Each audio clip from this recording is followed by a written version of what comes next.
Sono Adelio Dal Mas, sono un generale di brigata aerea in pensione, chiaramente.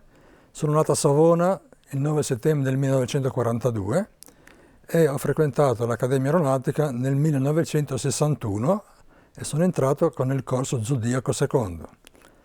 È stato l'ultimo corso che ha frequentato Nigida.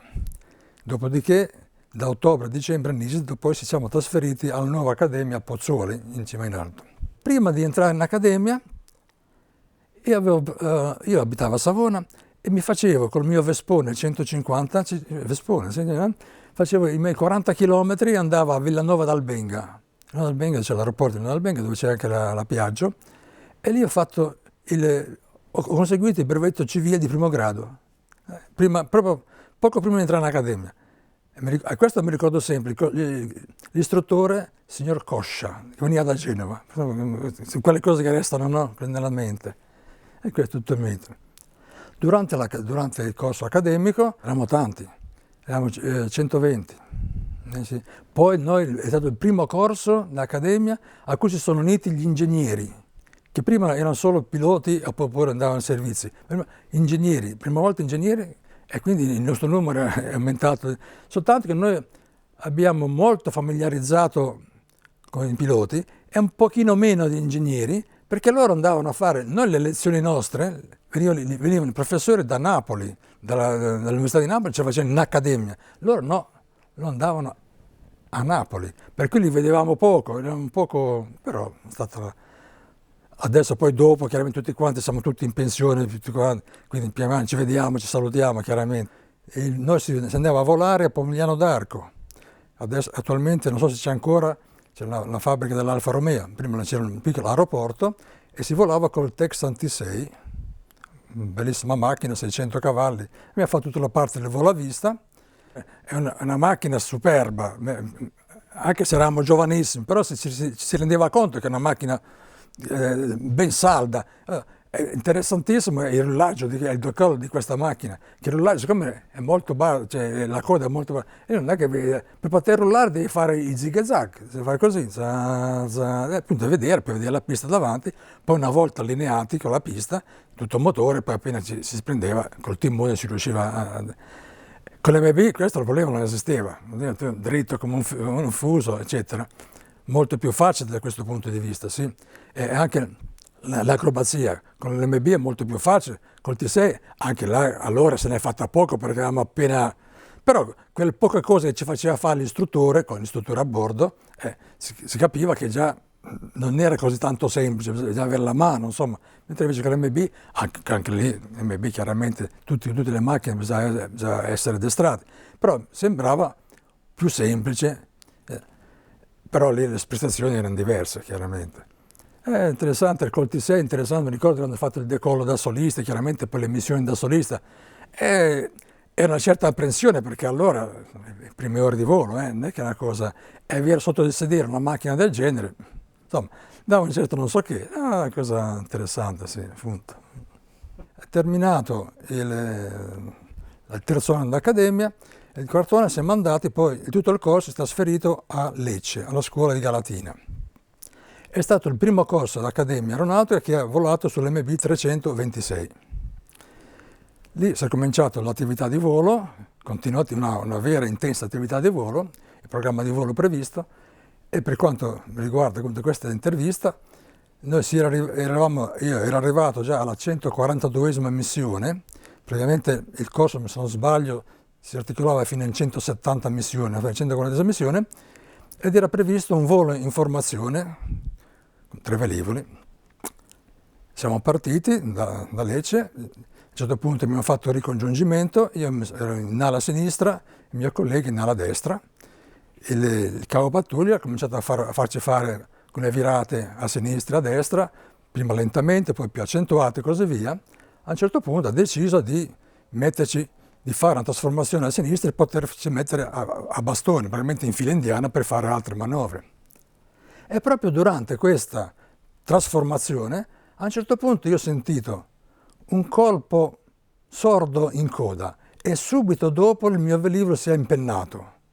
E ho visto con l'occhio sinistro l'altro velivolo che stava salendo sopra il mio. questa maniera. In questa fase ho visto davanti a me, a distanza di un paio di metri, il mio collega che si è lanciato con il Martin Baker. L'ho visto passare proprio così. Fatto questo, i velivoli sono continuati agganciati, a un certo punto si sono liberati, ma mentre il velivolo là stava cadendo, mi ha tranciato il musetto davanti. E io mi sono trovato praticamente ad andare in vite. Il velivolo non era controllabile e stavo ruotando e scendevo. Eravamo all'altezza di 15.000 piedi, questo ricordo. E non sapevo come fare. A un certo punto ho pensato addirittura a pensare come fare a fare il lancio manuale, che è da pazzesco il discorso. Allora, mi ricordo, ho preso la maniglia sopra del Martin Baker, ho tirato, ma evidentemente nella rotazione non l'ho tirata a sufficienza e non è successo nulla. Ho detto che sta andando male, però a un certo punto vediamo se riesco a... ci ho ripensato ancora un pochino, ho preso tutte e due le mani, per fortuna, in un momento che la rotazione era meno forte, ho tirato forte la maniglia e sono uscito di corsa. Quando sono tornati a terra, adesso, poi dopo mi ricordo che il capo pattuglia stava dicendo lanciati, però chiaramente sul musetto, c'è il pacco radio, sta sul musetto, io non sentivo niente chiaramente. Comunque sono uscito e sicuramente sono svenuto perché mi sono poi ritrovato appeso al paracadute. Eravamo già a 15.000 piedi, quindi tutta la sequenza automatica si è svolta rapidamente perché non eravamo troppo alti, quindi insomma. E io mi ricordo che, non essendo un paracadutista, era difficile manovrare il paracadute. E dopodiché mi guardavo sotto e c'è accidenti. Per fortuna campi lavorati di campagna, però mi si stava avvicinando rapidamente un grosso ulivo. Accidenti, qui va a finire che vado a finire su questo ulivo. E non cercavo di manovrare, però devo essere del mestiere a fare quello e non ci riuscivo. Infatti sono riuscito proprio a sfiorare questo ulivo, sono caduto su terreno morbido per fortuna. Quindi prima mi sono fatto assolutamente nulla e quando il paracadute si è afflosciato io ho cominciato a raccattare e in lontananza di 20 metri c'era il contadino che mi guardava come dire ma che fa? Che fa? Come vede ho avuto la fortuna di essere vivo, però ho avuto un grosso incidente aereo. E il mio aereo e quello del mio collega per fortuna sono caduti in campi arati. Non hanno fatto nessun danno e questo sarebbe stato un grosso problema chiaramente. A volte purtroppo succede che se sei sopra un paese, una città, in caso di genere che fai? Non puoi farci niente, non sei proprio impossibilità. Il mio collega, per fortuna anche lui, il lancio non ha avuto nessun problema fisico, soltanto che poi non si era più sentito di continuare a volare. È rimasto un aeronauta, è stato un ottimo ufficiale nei servizi, insomma, dei gradi, dei compiti molto importanti, però diciamo io non me la sento.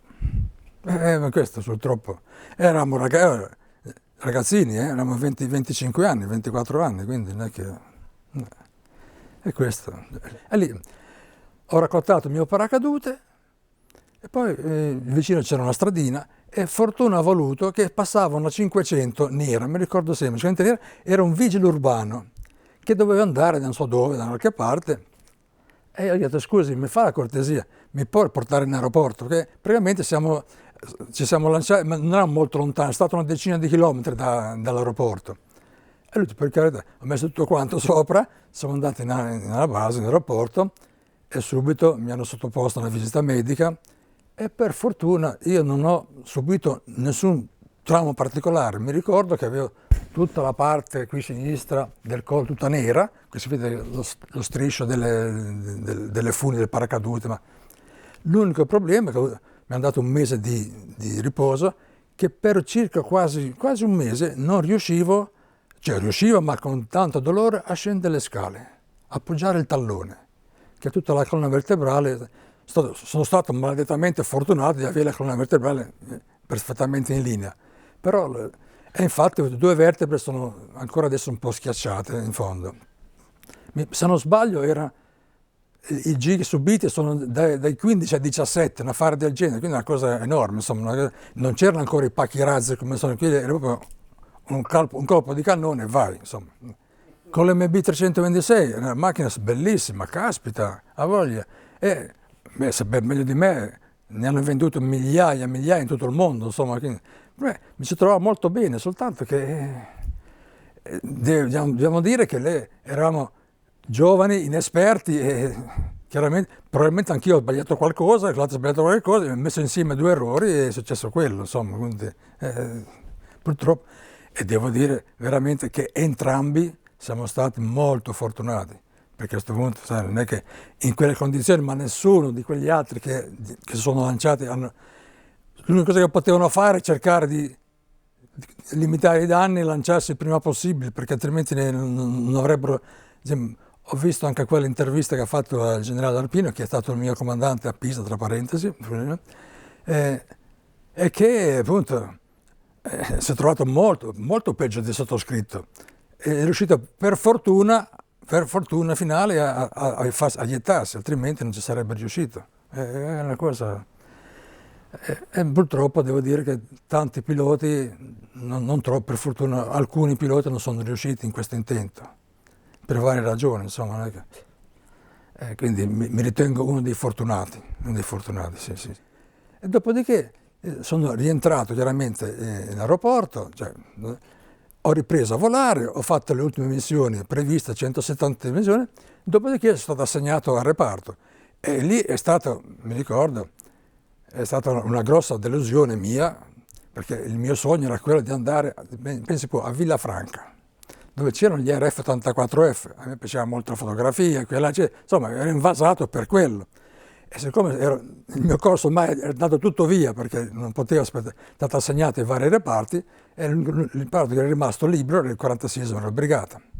Allora da lì sono andato a finire poi a Latina, ho fatto la scuola di volo di Latina, poi sono stato la 46esima brigata e ho fatto una bellissima attività di volo, ma chiaramente a quell'età ho dovuto faticare un pochino ad adattarmi alla nuova situazione. E di che ora sono molto contento, però chiaramente allora così. E ho volato molto sui voli volanti.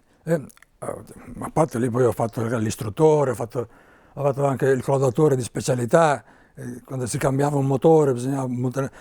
Dopodiché andavo a Torino a prelevare i G222, andavo a Torino, quindi facevo i controlli, collate, eccetera. E poi sono passato al 130, insomma, tutta la trafila H, 130H.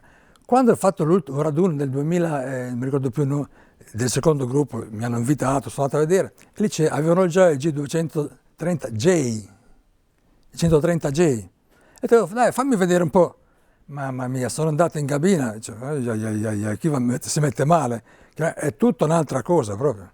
Prima cosa che ha fatto il ragazzo, bene, inizializziamo. Addio. Cioè, è tutta un'altra filosofia, no? Chiaramente. Adesso sarei in difficoltà adesso andare di fare tutto quanto, e allora appunto così. Insomma, questa è la storia del mio lancio.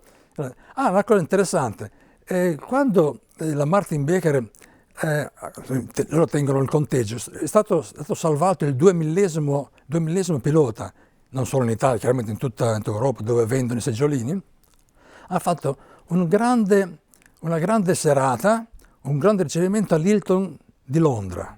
Allora sono state, io e tutti gli altri siamo stati invitati, faccio parte del club chiaramente della Martin Baker, e sono andato con mia moglie, siamo andati giù a Londra, e abbiamo partecipato alla serata, una cosa bellissima, eccezionale, insomma, per dire.